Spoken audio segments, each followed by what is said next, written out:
Bonjour et bienvenue dans l'info de ce vendredi 20 janvier. Tout de suite, le sommaire. Les joueurs du Sablé FC découvrent la pelouse à quelques heures du match de leur vie contre le PSG. Les travaux de la deuxième ligne de tramway commencent à prendre forme au Mans. Et puis la carrière de Voutré arrête le transport de matières premières par train. Les préfets de la Sarthe et de la Mayenne s'en inquiètent. Mon invité sur ce plateau, Catherine Le Gall, secrétaire départementale de la FSU, pour parler des changements qui attendent les enseignants du réseau d'aide aux élèves en difficulté appelé RASED. Des changements attendus à la rentrée prochaine. Mais tout d'abord, on retrouve Yannick Morfin. On est à quelques minutes maintenant du match historique entre Sablé et le PSG. Il est 18h33 là ce soir. On vous voit bien Yannick par le réseau Skype. Alors parlez-nous un petit peu, là vous êtes devant le stade, à une demi-heure de l'ouverture de ce stade. Parlez-nous un peu de l'ambiance qui règne. Eh bien alors, l'ambiance évidemment est en train de monter petit à petit. Vous le disiez, les grilles ne vont ouvrir que dans à peu près 30 minutes. Mais vous le voyez certainement derrière moi, de nombreux supporters ont déjà afflué. Ils attendaient le quart des Saboliens. Ce quart est arrivé à très précisément 18h08. Maintenant, on attend le quart des Parisiens. En tout cas, le MM Arena va afficher complet. Cela fait en un an que la troisième fois que cela se produit. Les billets, vous le savez, se sont arrachés pour cette rencontre. 25 000 supporters ici sont attendus ce soir. Les Saboliens vont en prendre plein les yeux, c'est sûr, lorsqu'il va y avoir ce moment. Le premier moment intense pour eux, la présentation officielle des équipes au centre de la pelouse. En tout cas, il faudra que ces frissons soient vite oubliés pour affronter un PSG meilleure équipe actuelle de France, premier du championnat de Ligue 1 avec ses stars qui sont payés à prix d'or, un budget parisien 350 fois supérieur à celui des Saboliens. Des Saboliens qui ont découvert le stade derrière moi, le stade MM Arena. C'était ce vendredi matin. Vous allez le voir, les yeux ont plus que brillé. Les images sont signées Amoun Chamsoudine. Les jeunes Saboliens s'apprêtent à visiter le MM Arena. À peine entrés dans les vestiaires, les yeux s'émerveillent. Les joueurs de CFA2 découvrent un autre monde, celui des professionnels. Magnifique. Ah ouais, d'accord. Ok. C'est que du bonheur, c'est super grand, c'est super beau. On a envie de s'asseoir dessus. Vivement qu'on change, quoi. Comment ce soir? On a un peu des frissons là. Ah oui, quand même, ça change du vestiaire de Rémi Lambert, hein. C'est 10 fois plus grand. Cet instant, les Saboliens le vivent au moment présent, mais surtout ils souhaitent en garder les moindres secondes en mémoire pour les années à venir. Les téléphones portables, les appareils photos sont donc de sortie au moment de fouler pour la première fois la pelouse de ce stade. Les frissons se font ressentir. Oh la vache. Et pour certains, les souvenirs reviennent en mémoire. Nous, en 14 ans national, avec le MUC 72, on avait joué contre Mamadou Sakho, qui était déjà capitaine à l'époque, qui était déjà très grand. Et là, on le retrouve, donc voilà, ça va être bien. Il me semble qu'on avait fait un partout là-bas. D'autres se remettent d'une nuit courte, le stress aidant. La nuit était un peu dure, je vous avoue que le temps de s'endormir, ça n'a pas été facile. Je me suis fait un petit peu le match plusieurs fois dans ma tête et ouais, c'était pas facile. Nuit stressante aussi pour Julien Paterne qui ce vendredi matin passait un examen juste avant d'arriver au MM Arena. On stressait plus pour l'examen ou pour Paris? Pour Paris. L'examen c'est qu'un détail, je pourrais me rattraper par la suite mais tout s'est très bien passé donc il ne devrait pas avoir trop de casse je pense. Et comme beaucoup, Yoni Journet lui aussi a déjà refait ce match dans sa tête cette nuit. Oh là là, attention! Oh, débordement d'Arnaud Lisombar, saute pour Yoni Journet! Et c'est le but! Ouais! C'est la belle ambiance. Alors de leur côté, les supporters du COP Sabolien avaient rendez-vous dans l'après-midi pour se rendre au MM Arena en bus. 12 bus affrétés par le Conseil général de la Sarthe, plein à craquer. Michael Texier est allé recueillir l'ambiance du côté de ses supporters avant de faire le voyage. Ça va être une découverte, exactement. Qui est-ce qui va gagner? Oh bah ça va, pourquoi ça? On ne sait pas. On peut dire Sablé, pourquoi pas? Ils vont gagner. Peut-être pas 2-0, mais on s'en fout, ils vont gagner. Hein. De toute façon, quoi qu'ils fassent, ils gagneront quand même. Le principal, c'est de jouer. Moi, je pense 2-0. Hein. Sûr? Oh, à peu près sûr, oui. Oui. Ouais, ben c'est un match historique, hein, c'est normal. Hein.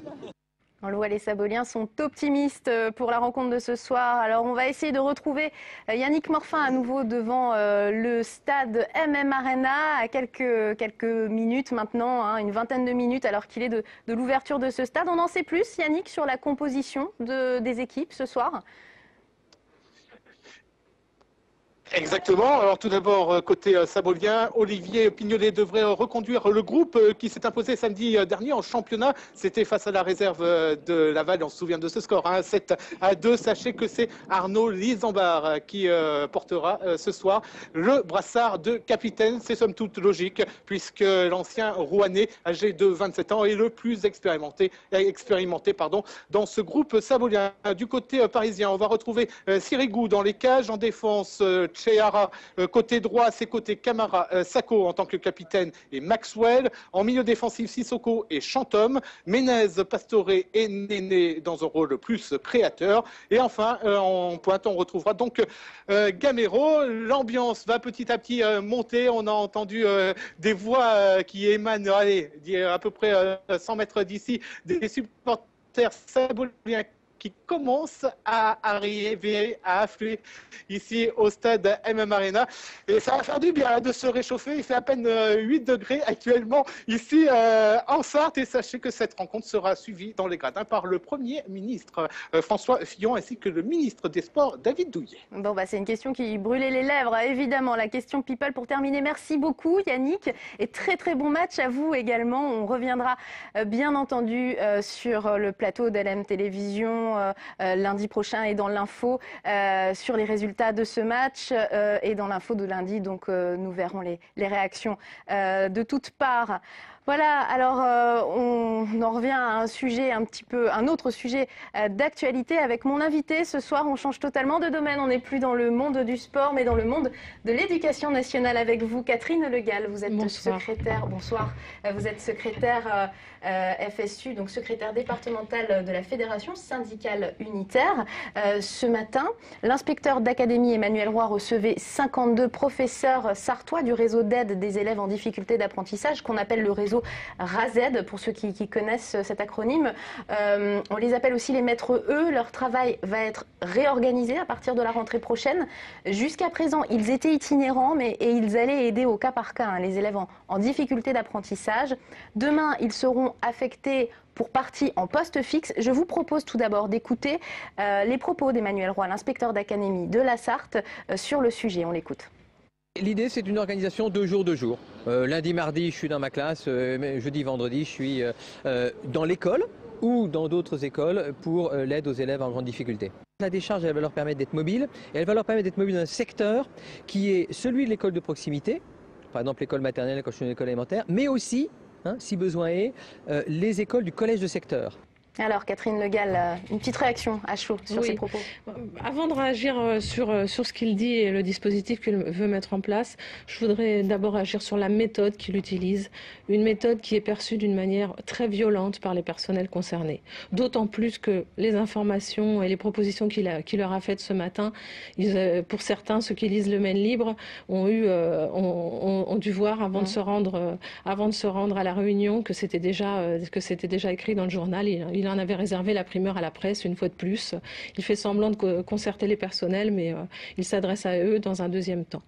Alors après, sur... Ce qu'il vous propose, concrètement, voilà. C'est-à-dire des demi-postes fixes et puis le reste en itinérant, mais en itinérant proche du poste accrédité, on va dire. Oui, alors tel qu'il le propose là, ce qu'il ne dit pas déjà, c'est qu'en termes d'effectifs, en termes de nombre de postes, par ce nouveau dispositif, il récupère 18 équivalents temps plein. Donc déjà, c'est un premier point. Si on parle simplement en termes quantitatifs, il y a encore 5 ans, il y avait plus de 150 personnes affectées au RAZED.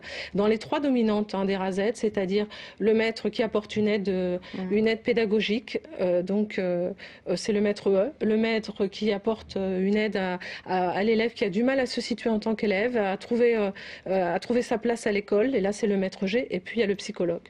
Donc il y avait 150 personnes affectées à cette ce dispositif encore il y a quelques années. Aujourd'hui, on a commencé la rentrée avec 107 et là, ça serait encore 18 de moins. Donc si on parle simplement en termes quantitatifs.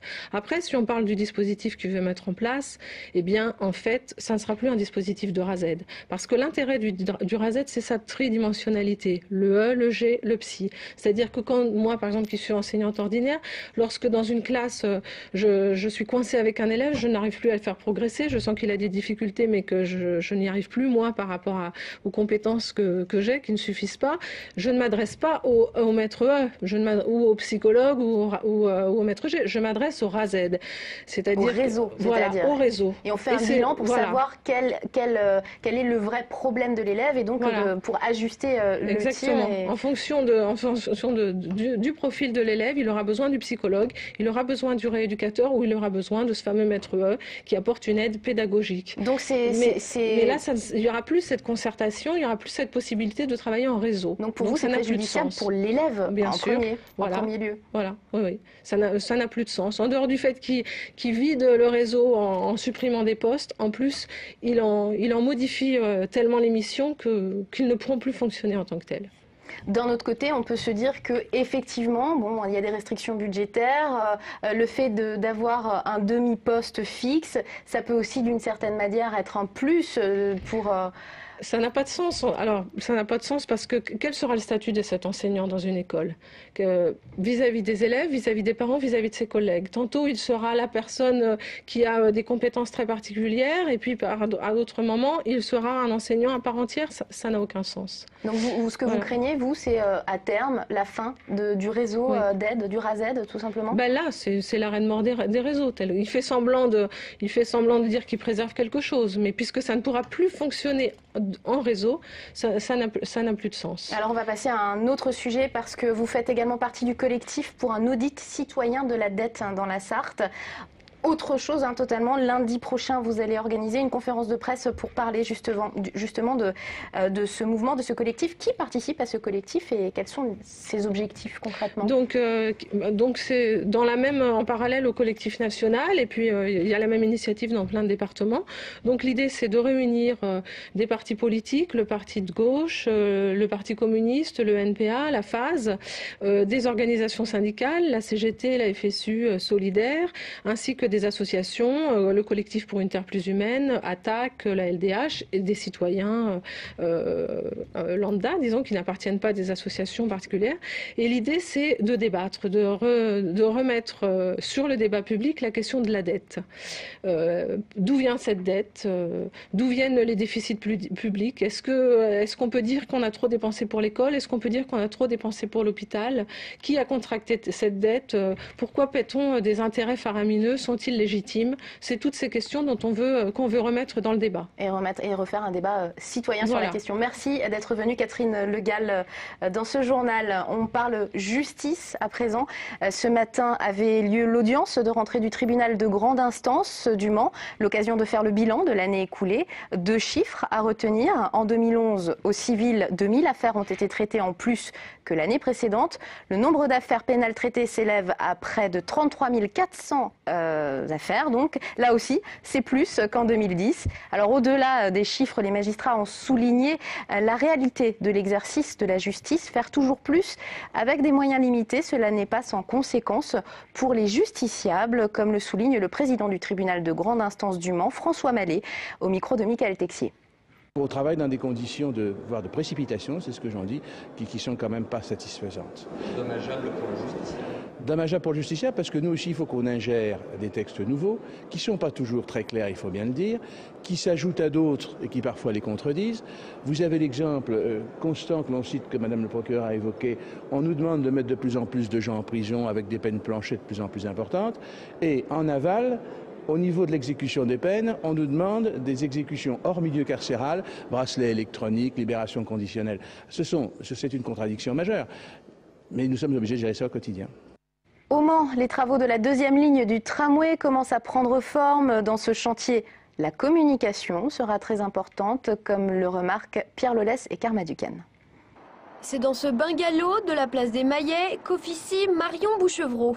La jeune femme fait le lien avec tous les riverains du chantier. À la permanence, c'est surtout des gens du quartier qui viennent. Donc ça va être des questions sur où vont se situer les arrêts, sur aussi où vont être les prochains travaux, comment est-ce que ça va se passer au niveau du stationnement, comment au niveau de la circulation, est-ce que ça va être modifié. Donc ça, c'est surtout des questions en fait, voilà, qui sont liées au quotidien. Et le travail de Marie va s'intensifier dans les prochaines semaines. Sondage, déplacement des canalisations, enlèvement du mobilier urbain. Les interventions vont se multiplier tout au long de la deuxième ligne, provoquant des fermetures de rues, des coupures d'eau. Place des Jacobins, les îlots au débouché du tunnel seront supprimés la semaine prochaine, comme ceci, au bout de la rue du 33e mobile. Dans les semaines qui viennent, nous devons commencer les travaux de déviation de réseau pour libérer l'emprise du tramway et à ce titre dégager les emprises. Dégager l'emprise, c'est enlever les îlots que vous voyez qui sont supports de feux tricolores. Donc nous allons déposer les feux tricolores, déposer les îlots et nous allons tenter nous allons mettre en place un giratoire provisoire pour permettre à la circulation d'être maintenue dans les deux sens sur l'avenue Paderborn jusqu'à la fin des travaux et tout en fluidifiant la circulation avec le croisement de cette rue 33e mobile. L'objectif fixé est de maintenir les flux de circulation. Ce travail préparatoire à la pose des rails devrait durer toute l'année. Quelques mots à présent pour vous donner les noms des deux gagnants de la deuxième édition du concours Sarthe Endurance Photo, organisé par le Conseil général de la Sarthe. Il s'agissait de faire le meilleur cliché lors des dernières 24 heures du Mans. 1378 photos ont été déposées. Voici la photo gagnante chez les amateurs du crash de la Audi numéro 3. C'est cette photo-là. Son auteur Marc Fleury est d'origine sartoise. Il vit à Angers actuellement. Et en catégorie pro, c'est la photo d'Éric Gilbert, un Américain, qui a remporté le premier prix. Décidément, ces 24 heures ont inspiré les photographes. Et pour terminer ce journal, je vous propose une idée sortie sous forme d'hommage à Georges Brassens. Le groupe Les Amis de Georges 72 reprend les plus belles chansons de l'artiste ce dimanche à 14h30. Ils ont la bonne idée de se produire à la maison de quartier Georges Brassens, 161 avenue Olivier Euzet, au Mans. L'entrée est libre. Voilà, ce journal est à présent terminé. Merci de l'avoir suivi. Très bon match à tous ceux qui auront la chance d'y assister d'une manière ou d'une autre. Et puis, allez Sablé, à très bientôt sur notre antenne.